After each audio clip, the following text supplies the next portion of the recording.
2026년 2월 28일 새벽, 미국과 이스라엘 전투기들의 정밀 공습이 시작되며 중동의 정세는 걷잡을 수 없는 국면으로 치달았습니다. 12일 전쟁이 종료된 지 불과 1년도 채 지나지 않은 시점이었습니다. 궁지에 몰린 이란은 결국 세계 경제에 급소를 찌르는 최후의 수단을 선택했습니다. 바로 호르무즈 해협의 전면 폐쇄입니다. 즉각적으로 민간 선박을 겨냥한 이란의 자폭 드론과 대한 미사일 전력이 곳곳에 실전 배치되는 징후가 위성망을 통해 뚜렷하게 포착되었습니다. 페르시아만으로 향하는 길목은 드론과 미사일이 깔린 거대한 해상 봉쇄 구역으로 변했습니다. 그리고 단 3일 뒤인 2026년 3월 3일, 우려했던 최악의 도미노가 쓰러졌습니다. 일본의 거대 해운사인 니폰 유센을 시작으로 글로벌 해운사들이 줄줄이 백기를 들었습니다. 이 위험천만한 해역에서 상업용 선박의 운항을 전면 중단하겠다고 공식 발표한 것입니다. 현재 전 세계 선박들의 위치를 보여주는 해상 레이더망을 보면 등골이 서늘해집니다. 해협을 통과하려던 수천 척의 거대한 유조선과 천연가스 운반선들이 일제히 백고동을 멈추고 아라비아의 먼 바다로 뱃머리를 돌리거나 닻을 내린 채 망연자실하게 대기하고 있습니다. 물론 이란이 여러 가지 조건을 걸며 일부 선박들을 통과시켜주고 있다고는 하지만 우리는 지금 단 한 번의 국지적 타격만으로 글로벌 해운망과 에너지 공급망이 얼마나 무기력하게 마비될 수 있는지를 너무나도 뼈저리게 목격하고 있습니다. 그렇다면 이 호르무즈 해협을 대체할 수는 없는 걸까요? 과거 중동의 부국들이 수백조 원을 쏟아부어 사막 한가운데에 인공운하를 파보려 하거나 해발 2000m가 넘는 험준한 바위산을 다이너마이트로 날려버리면서까지 우회로를 만들려 했던 시도들이 있었습니다. 1000억 달러. 무려 150조 원이 넘는 규모의 프로젝트입니다. 오늘 우리는 이 대담한 시도의 역사를 살펴보려 합니다. 지구본을 돌려 중동 지역을 가만히 들여다보면 페르시아만과 오만만 사이에 마치 누군가 실수로 목을 졸라놓은 듯한 아주 기형적인 바닷길 하나가 눈에 들어옵니다. 바로 인류 최악의 지정학적 맹점이자 세계 경제의 아킬레스건, 호르무즈 해협입니다. 언론에서는 그저 중동의 좁은 바닷길 정도로 흔히 묘사하곤 하지만 이 해협이 품고 있는 물리적인 한계와 그 위를 짓누르고 있는 경제적 무게를 수치로 환산해보면 도대체 어떻게 지금까지 글로벌 경제가 아무 일 없이 굴러왔는지 등골이 서늘해질 정도입니다. 이란과 오만의 무산단 반도 사이에 끼어 있는 이 호르무즈 해협의 가장 좁은 폭은 약 33km에 불과합니다. 서울에서 수원까지의 거리조차 되지 않는 이 좁은 틈새가 전 세계를 먹여 살리는 유일한 숨통이라는 사실부터가 기가 막힌 노릇입니다. 하지만 바다 위에서의 33km가 온전히 배가 다닐 수 있는 길을 의미하는 것은 절대 아닙니다. 수심이 너무 얕거나 암초가 도사리고 있는 구역을 제외하고 대형 초대형 유조선이나 덩치가 산만한 LNG 운반선들이 그나마 안전하게 지나갈 수 있는 실제 통항수로는 상상을 초월할 정도로 비좁습니다. 들어가는 방향과 나오는 방향으로 각각 폭 2마일, 즉 3.2km 남짓한 좁은 길 2개가 전부입니다. 그리고 이 거대한 철괴들이 서로 부딪히는 대참사를 막기 위해 가운데에 폭 2마일짜리 완충지대를 겨우 하나 그어놓았을 뿐입니다. 이 바늘구멍 같은 수로 2개에 전 세계가 얼마나 의존하고 있는지 아십니까? 2024년 5월 기준으로 이 좁은 해협을 통해 매일 약 2100만 배럴의 원유와 석유 액체가 쏟아져 나옵니다. 전 세계 인류가 하루에 소비하는 석유량의 무려 21%가 이 작은 파이프라인 같은 바닷길 하나에 몽땅 우겨 넣어지고 있는 것입니다. 이게 끝이 아닙니다. 현대 산업의 핵심 혈액으로 불리는 액화 천연가스, LNG의 전 세계 물동량 중 30%가 오직 이 길 하나만을 의지해 바깥바다로 나갑니다. 통계적으로 피크 시간대를 계산해보면 약 6분마다 한 대꼴로 거대한 유조선과 가스 운반선들이 꼬리에 꼬리를 물고 이 비좁고 살얼음판 같은 2마일 수로를 통과하고 있다는 뜻입니다. 더욱 끔찍한 것은 이 해협의 평균 수심이 고작 10m에서 30m 수준에 불과하다는 점입니다. 바다라기보다는 거대한 강물에 가까운 이 얕은 수심 곳곳에는 이름 모를 섬들과 암초들이 흩뿌려져 있습니다. 이는 배를 몰고 지나가는 선장들에게는 땀을 주게 하는 상시적인 항행 위협이지만 반대로 이 길을 막아서고 공격하려는 측에게는 그야말로 완벽한 매복 지점이자 천혜의 요새가 되어줍니다. 산유국들이 아무리 많은 원유를 생산해도 이 33km의 병목을 통과하지 못하면 그 가치는 0이 됩니다. 이것이 중동의 구조적 한계입니다. 이 극단적인 지형적 냉점은 결국 그 누구든 마음만 먹으면 세계 경제의 목줄을 아주 쉽게 틀어줄 수 있다는 치명적인 유혹을 제공해 왔습니다. 먼 미래나 가상의 시나리오를 상상할 필요도 없습니다. 2019년에 벌어진 일련의 사건들은 이 비좁은 바닷길이 군사적 타격 앞에서 얼마나 무력한 화약고인지를 전 세계에 똑똑히 각인시켜 주었습니다.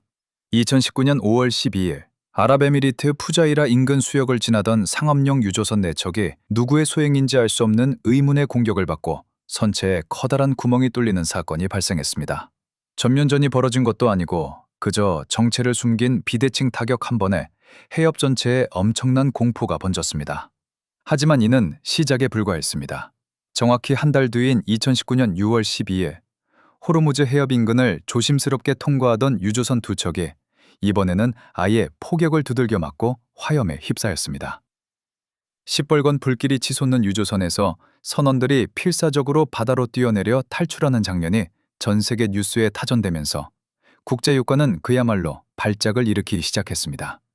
그리고 한 달 뒤인 2019년 7월 19일 충격적인 사건이 정점을 찍습니다. 이란 혁명수비대가 무장 헬기를 동원해 영국 국적의 유조선 스테나 임페로호의 갑판 위로 특수부대원들을 강화시킨 것입니다. 이들은 순식간에 조타시를 장악하고 배의 기수를 강제로 돌려 이란의 반다르 아바스 항으로 압송해버렸습니다.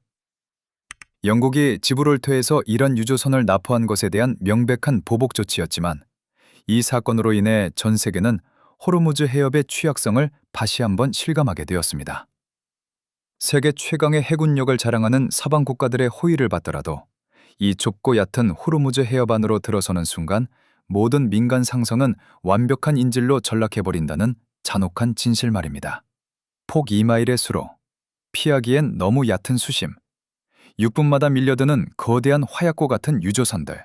이란은 굳이 값비싼 최신의 전투기나 대규모 함대를 동원할 필요조차 없었습니다. 그저 섬 그늘에 숨겨둔 고속정 몇 척, 바다에 띄워둔 기뢰 몇 발, 그리고 하늘을 맴도는 자폭드론 몇 대만으로도 하루 2,100만 배럴의 심장을 반숨에 먹게 할 수 있음을 2019년의 연쇄 피격 사건들을 통해 생생하게 증명해냈습니다. 거대한 자본을 거머쥔 중동의 왕실과 지도자들은 이 끔찍한 맹점을 누구보다 뼈저리게 느끼고 있었습니다. 내 나라 땅에서 아무리 많은 자원을 캐내어도 호르무즈라는 남의 집 앞마당을 지나지 않으면 단 1달러도 벌어들일 수 없는 이 숨막히는 지정학적 인질극. 이들은 결국 이 33km의 함정에서 벗어나기 위해 지도를 펼쳐놓고 인간의 상상력을 초월하는 야심차고도 무모한 플랜 B를 기획하기 시작합니다. 2015년 9월 사우디아라비아는 세계 지도를 완전히 새로 그려버릴 극단적인 기획안을 꺼내듭니다. 이란의 입김이 닿는 호르무즈 해협을 아예 거치지 않고 원유를 수출하겠다는 엄청난 야심, 바로 살마누나 프로젝트입니다. 이 계획은 페르시아만에서 출발해 사우디 본토 630km와 예멘 본토 320km를 관통하여 곧바로 아라비아해로 빠져나가는 총 연장 950km에 달하는 인류 역사상 전례가 없는 대수로 건설을 목표로 했습니다. 폭 150m, 수심 25m의 거대한 강을 사막 한가운데에 인공적으로 파내겠다는 이 구상은 중동의 막대한 오일머니가 아니면 감히 상상조차 할 수 없는 스케일이었습니다. 하지만 이 야심찬 프로젝트는 도면을 펼치는 순간부터 인류가 한 번도 경험해보지 못한 가혹한 대자연의 장벽과 마주해야 했습니다. 지도를 평면으로 보면 단순히 땅을 파서 바닷물을 연결하면 될 것 같지만 현실의 지형은 전혀 달랐습니다. 살마누나가 지나가야 하는 경로는 세계 최대의 모래사막인 루브알 할리를 종단해야 합니다. 끝없이 무너져 내리는 수억 톤의 모래를 퍼내고 그 자리에 바닷물을 채워넣는 작업 자체도 경악할 수준이지만 진짜 절망적인 난관은 따로 있었습니다. 바로 해발 고도입니다. 이 운하의 경로는 해발 700m에 달하는 거대한 고지대를 통과해야만 했습니다. 가장 큰 난관은 고도차였습니다. 수십만 톤급 유조선을 해발 700m 고지대까지 끌어올리는 작업은 공학적 한계를 시험하는 일이었습니다. 이를 위해서는 배를 가두고 물을 채워 계단식으로 밀어올리는 거대 관문 시스템이 수없이 건설되어야 합니다. 가장 유명한 파나마 운하가 배를 끌어올리는 최고 높이가 해발 26m에 불과합니다. 그런데 700m라니요. 이 미친 고도차를 극복하기 위해 거대한 펌프로 끊임없이 물을 퍼올려야 하는데 여기에 들어가는 전력 소모량만 해도 국가 전체의 에너지 균형을 뒤흔들 만큼 치명적이었습니다. 결국 이 지형적 불가능성을 돈과 기술로 억눌러 보려던 사우디의 계산서는 절망적인 숫자로 돌아왔습니다. 2015년 기획 당시만 해도 최소 800억 달러면 될 거라 호언장담했지만 살인적인 지질학적 난이도와 인플레이션이 반영된 최근 분석에 따르면 건설 비용은 무려 최대 2,500억 달러, 우리 돈으로 340조 원을 아득히 뛰어넘는 천문학적 규모로 치솟았습니다. 이는 수도 리야드의 최첨단 지하철 노선 6개를 통째로 까는 비용의 10배가 넘는 금액입니다. 오직 폭 33km의 후르무즈 해협을 피하겠다는 일념 하나로 국가 재정을 파탄낼지도 모르는 2,500억 달러짜리 도박을 진지하게 고민했던 것입니다. 그만큼 해협에 목줄이 잡힌 사우디의 절박함이 상상을 초월했다는 반증이기도 합니다. 그런데 이런 무모한 도전을 기획한 곳은 사우디뿐만이 아니었습니다. 호르무즈 해협의 바로 턱 밑에 위치한 아랍에미리트 역시 2008년에 지형을 뜯어고치는 거대 프로젝트를 만지작거렸습니다. 아랍에미리트가 주목한 곳은 이란을 향해 뾰족하게 솟아오른 오만의 무산담 반도였습니다. 이곳을 뚫어버리면 굳이 빙 돌아갈 필요 없이 해협 바깥으로 안전하게 빠져나갈 수 있었기 때문입니다. 그래서 검토된 것이 무산담 반도를 통째로 관통하는 360km 길이의 인공운하였습니다. 하지만 아랍에미리트 앞을 가로막은 것은 사막의 모래나 700m의 고지대 정도가 아니었습니다. 무산담 반도에는 해발 2,000m 이상으로 치솟은 험준한 하자로 산맥이 버티고 있었습니다. 사우디가 모래와의 전쟁이었다면 아랍에미리트는 단단한 안반과의 전쟁이었습니다. 초대형 유조선이 지나갈 수 있는 폭 150m의 수로를 내기 위해 해발 2,000m의 거대한 석회암 산맥을 바닥까지 정밀 폭파해 수백만 톤의 바위를 깎아내야 했습니다. 이는 단순한 토목공사가 아니라 지각의 형태를 뜯어고치는 재앙적 수준의 환경 파괴를 동반하는 작업이었습니다. 당시 추상된 건설 비용만 최소 2천억 달러였습니다. 비용과 난이도에 경악한 아랍에미리트는 산맥 전체를 뚫는 대신 5만 영토를 가로지르는 60km 길이의 비교적 짧은 우회 운하로 대안을 틀어보려 했습니다. 하지만 이 60km짜리 단축 노선조차도 산맥의 꼬리를 끊어내야 하는 탓에 최소 1,000억 달러라는 경이로운 자금이 필요했습니다. 1,000억에서 최대 2,500억 달러, 산을 폭파하고 사막을 파내려 했던 이들의 광기 어린 야심은 결국 대자연이 세워둔 거대한 물리적 장벽 앞에서 허무하게 부서지고 말았습니다. 이 천문학적인 헛수고의 기록들은 우리에게 아주 서늘한 진실을 하나 알려줍니다. 인간이 아무리 막대한 돈을 주고 흔들어도 지구의 지형이 허락하지 않는 한 완벽한 우회로를 창조하는 것은 불가능에 가깝다는 사실입니다. 수천억 달러를 들여 2,000m의 산맥을 부수고 700m 고지에 배를 끌어올리는 공학적 무리수를 둘 만큼 호르무즈 해협의 공포는 압도적이었습니다. 그렇다면 설령 이들이 국가 경제를 갈아 넣어 이 기적 같은 운하를 완성했다고 가정했을 때 과연 그곳은 이란의 위협으로부터 완벽하게 안전한 도피처가 될 수 있었을지, 그리고 이룰 수 없는 운하의 꿈을 접고 현실적인 차선책으로 선택했던 우회망들이 위기의 순간에 얼마나 참담한 결과를 보여주었는지 그 냉혹한 성적표를 마주해야 할 시간입니다. 2025년 10월 31일 국제중재재판소에서 아주 흥미롭고도 씁쓸한 판결 하나가 내려졌습니다. 스페인의 대형 건설사인 사시르가 파나마 운하청을 상대로 제기한 무려 23억 6,200만 달러, 우리 돈으로 3조 원이 훌쩍 넘는 추가 비용 청구 소송이 최종 기각된 사건입니다. 재판소는 오히려 건설사 측에게 수백만 달러의 중재 비용을 물어내라고 명령하며 파나마 운하청에 손을 들어주었습니다. 표면적으로는 운하청의 승리 같아 보입니다. 하지만 이 재판 기록이 세상에 들춰낸 진짜 진실은 지형을 개조하는 거대 인프라 프로젝트가 얼마나 통제 불가능한 재무적 블랙홀이 될 수 있는가 하는 점입니다. 기존 운하를 조금 더 넓히는 파나마 운하 확장 공사조차 초기 예산을 아득히 초과하며 수조 원대 법적 분쟁을 낳았습니다. 하물며 해발 700m의 사막 고원이나 2000m의 험준한 산맥을 통째로 뚫어내야 하는 중동 국가들의 1,000억 달러짜리 우회 운하 프로젝트는 어떨까요? 공사를 시작하는 순간 예산은 2천억, 3천억 달러로 무한정 팽창할 것이 불보듯 뻔합니다.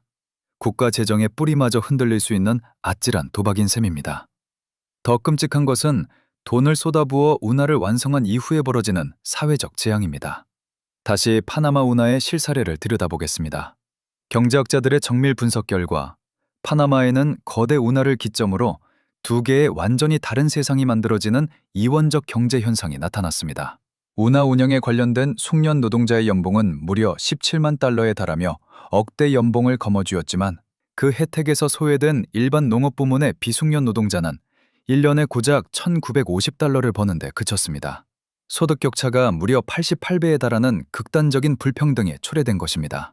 여기에 막대한 외부 자본이 유입되면서 환율이 비정상적으로 치솟았고 결국 운하와 상관없는 다른 국가 산업들의 수출 경쟁력은 완전히 박살나버렸습니다. 사우디아라비아와 아랍에미리트가 호르무즈 해협을 피하겠다고 이 거대한 인공수로를 자국 영토에 파내려가는 순간 그들은 이란의 위협을 피하기도 전에 극심한 빈부격차와 국가 경제 구조의 붕괴라는 거대한 내부 폭탄을 먼저 끌어안게 되는 것입니다. 운하 건설이 이처럼 공학적으로도 재무적으로도 그리고 사회적으로도 완벽한 파산을 의미한다는 것을 깨달은 중동의 부국들은 결국 차선책으로 눈을 돌렸습니다. 바로 강철 파이프입니다. 천문학적인 돈을 들이지 못해 혹은 지형적 한계에 부딪혀 산맥과 사막 위로 수백, 수천 킬로미터의 파이프라인을 깔아 호르무즈 해협을 우회하려 한 것이죠. 자, 그렇다면 이 파이프라인들은 위기의 순간에 전 세계 경제를 구원할 튼튼한 동아줄이 되어주었을까요? 상조표는 참담합니다. 사우디아라비아가 자랑하는 동서원유 파이프라인, 일명 페트로라인은 서류상으로는 하루 최대 700만 배럴까지 수송할 수 있다고 주장합니다. 하지만 2024년 초 기준으로 실제 가동되는 물량은 하루 200만 배럴 수준에 불과합니다. 수백 킬로미터의 사막을 가로질러 무거운 원유를 밀어내기 위해서는 엄청난 압력을 지속적으로 유지해야 하는데 장기 가동 시 발생하는 기술적 한계와 압력 저하 문제를 완벽히 해결하지 못했기 때문입니다. 아랍에미리트가 야심차게 건설한 하부샨 후자이라 우회 파이프라인 역시 마찬가지입니다. 하루 180만 배럴의 용량으로 설계되었지만 실제로는 설계치에 한참 못 미치는 110만 배럴만을 수출하고 있습니다. 우회로의 실효성을 데이터로 확인해 보겠습니다. 이 지역에 존재하는 모든 우회 파이프라인의 여유 용량을 영혼까지 끌어모아 전부 가동한다고 가정해보죠.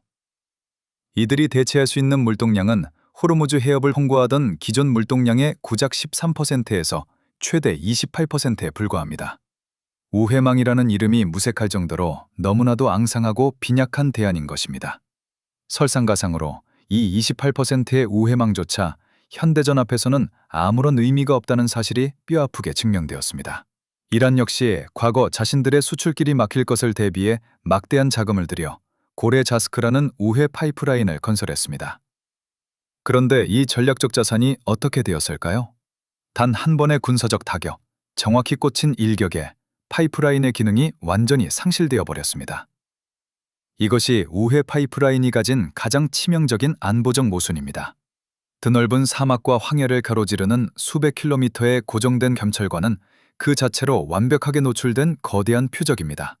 적의 입장에서는 파이프라인 전체를 파괴할 필요도 없습니다. 펌프장 하나, 교차점 하나만 자폭 드론으로 타격해도 그 파이프라인은 그날로 고철 덩어리가 되어버립니다. 호르무즈 해협의 위험을 피해 바다 대신 땅 위로 길을 돌렸더니 오히려 방어조차 불가능한 길고 긴 아킬레스건을 훤히 드러내놓은 꼴이 된 것입니다. 결국 수천억 달러를 들여 지형을 뜯어 고치려던 거대 운하의 꿈은 경제적 파산과 지형적 한계 앞에 무너졌고 그나마 현실적인 대안이라 믿었던 우회 파이프라인들마저 초라한 수송 용량과 너무나도 허술한 군사적 취약성 앞에 사실상 파산 선고를 받았습니다. 우리는 돈으로 안전을 살 수 없다는 체념 섞인 진실을 마주하게 됩니다. 하지만 여러분, 지금 우리가 느낀 이 절망감은 아직 진짜 공포의 절반도 티에 되지 않습니다. 원유는 방어력이 제로에 가깝고 수송량이 28%에 불과할지언정 어쨌든 강철번 안에 우겨 넣어 육지로 밀어내 시도라도 해볼 수 있었습니다. 그런데 전 세계 산업을 지탱하는 또 다른 핵심 자원 중에는 이 가느다란 파이프라인 우회조차 태생적으로 그리고 물리적으로 완벽하게 거부하는 치명적인 에너지가 존재합니다. 원유가 막히는 것이 경제의 둔화라면 이 자원이 막히는 것은 곧 국가의 심장이 멈추는 것을 의미합니다. 호르무즈 해협이 봉쇄되는 순간 단 1%의 우회도 허락하지 않는 이 무자비한 자원이 도대체 무엇이길래 전 세계 수입국들을 패닉으로 몰아넣고 있는 것일까요? 액화 천연가스인 LNG는 상황이 완전히 다릅니다. 이 가혹한 자원은 태생적으로 지상 파이프라인을 통한 우회 수송을 완강하게 거부하기 때문입니다. 천연가스를 대량으로 운송하기 위해서는 기체 상태의 가스를 냉각시켜 부피를 600분의 1로 압축하는 액화 공정이 필수적입니다. 이때 필요한 온도가 바로 영하 162도의 극저온입니다. 중동의 뜨거운 사막을 가로지르는 수백 킬로미터의 철제 파이프라인 안에서 영하 162도의 극저온 상태를 유지하며 가스를 뿜어낸다는 것은 현재의 공학기술로는 상상조차 할 수 없는 불가능의 영역입니다. 따라서 원유 수송을 위해 깔아놓은 그 어떤 우회 파이프라인도 LNG 앞에서는 거대한 고철덩어리에 불과합니다. 결국 LNG를 실어 나를 수 있는 유일한 수단은 이 영하 162도의 극저온을 견딜 수 있도록 특수 제작된 보온병 형태의 거대한 LNG 전용 운반선뿐입니다. 이 배들은 그 자체로 바다 위를 떠다니는 초정밀 첨단 화학 공장과 같습니다. 단 한 척의 건조 비용만 무려 2억 5천만 달러, 우리 돈으로 3천억 원이 훌쩍 넘는 막대한 몸값을 자랑합니다. 문제는 카타르의 라스라판과 같은 거대한 가스 생산 기지에서 이 값비싼 배에 LNG를 가득 채운 뒤 아시아로 향하기 위해 반드시 통과해야만 하는 유일한 출구가 폭 33km의 죽디 좁은 호르무즈 해협 반항구뿐이라는 사실입니다. 원유 파이프라인처럼 산맥을 뚫고 오만만으로 우회할 수 있는 샛길은 애초에 존재하지 않습니다. 수천억 달러를 들여 운하를 파고 파이프를 연결하려던 중동 부국들의 야심찬 플랜 B가 유독 LNG 앞에서는 그저 허망한 모래성처럼 무너져 내릴 수밖에 없는 이유가 바로 여기에 있습니다. 그렇다면 이 치명적인 맹점이 우리의 삶과는 어떤 구체적인 연관이 있을까요? 시선을 대한민국으로 돌려보겠습니다. 2024년 기준 통계를 보면 상황의 심각성은 등골이 서늘해질 정도로 명확해집니다. 한국은 전 세계에서 손꼽히는 LNG 수입 대국입니다. 우리가 들여오는 전체 LNG 물량 중에서 카타르산이 차지하는 비중은 무려 19.2%에 달합니다. 여기에 이웃한 오만에서 들여오는 물량 10.2%를 더하면 도합 29.4%라는 거대한 비중이 완성됩니다. 대한민국을 움직이는 가스 에너지의 약 30%가 오직 호르무즈 해협이라는 단 하나의 비좁은 바닷길에 그 명주를 걸고 있는 셈입니다. 이는 국내 에너지 소비의 30%가 차단됨으로써 국가 산업 전반이 마비되는 초유의 사태를 예고합니다. 만약 2억 5천만 달러짜리 특수 선박들이 전시 상황에 놓인 해협을 통과하다가 날아오는 드론이나 대함 미사일의 파격담에 영하 162도의 액화가스가 바다 위에서 폭발한다고 상상해 보십시오. 이는 단순한 배 한 척의 손실이 아니라 수천억 원이 허공으로 증발하는 것임과 동시에 선박을 운영하는 글로벌 선사들에게는 절대 감당할 수 없는 파멸적 리스크입니다. 당연하게도 전시 상황에서 이 배들의 보험료는 평시 대비 수십 배 이상 폭등하거나 아예 보험 가입 자체가 거절됩니다. 대가 물리적으로 멀쩡하더라도 경제적, 법률적 이유로 닻을 올릴 수조차 없게 되는 것입니다. 그리고 우리가 가장 두려워했던 악몽은 2026년 3월 초 마침내 현실의 장벽을 넘어 우리 눈앞에 들이닥쳤습니다. 미국과 이스라엘의 전격적인 공습 직후 이란 혁명수기대가 호르무즈 해협을 전면 폐쇄해버리자 세계 최대의 LNG 수출국인 카타르 정부의 입에서 가장 치명적인 단어가 흘러나왔습니다. 바로 한국을 비롯한 주요 수입국들을 향해 불가항력 선언의 가능성을 시사한 것입니다. 국제무역에서 이 불가항력 선언이라는 것은 단순한 배송 지연 안내가 아닙니다. 전쟁이나 자연재해 같은 통제불능의 사태가 발생했으니 카타르 정부는 더 이상 계약된 가스를 한국에 제때 공급하지 못해도 어떠한 법적 책임이나 위약금을 물지 않겠다는 합법적인 계약 파기 선언입니다. 이 선언이 시사하는 바는 절망적입니다. 카타르 현지의 거대한 가스전에서는 가스가 계속 뿜어져 나오지만 바닷길이 막혀 배가 들어오지 못하니 저장 탱크는 순식간에 가득 차버리게 됩니다. 액화 공장의 특성상 저장고가 꽉 차면 전체 생산 라인의 가동을 완전히 멈춰야만 합니다. 한번 멈춰선 극저온 냉각 설비는 훗날 해협의 봉쇄가 풀리더라도 예전의 생산량을 회복하기까지 천문학적인 시간과 비용을 다시 집어삼킵니다. 즉, 카타르의 불가항력 선언은 단순히 며칠 가스가 안 온다는 뜻이 아니라 대한민국의 에너지 공급망 중 30%가 완전히 그리고 장기적으로 절단되어 국가적 재난 상태에 빠져들었음을 알리는 사망 선고와도 같습니다. 기술과 자본만으로는 해결할 수 없는 지정학적 리스크의 실체입니다. 돈으로 살 수 있다고 믿었던 안보는 허상이었고, 첨단 공학 기술로 우회할 수 있다고 믿었던 생존선은 애초에 존재하지 않았던 신기루였습니다. 대체할 수도 피할 수도 없는 호르무즈 해협의 절대적인 족쇄 앞에 포위된 세계 경제는 이제 한 치 앞도 내다볼 수 없는 칠흑 같은 암흑 속으로 끌려 들어가고 있습니다.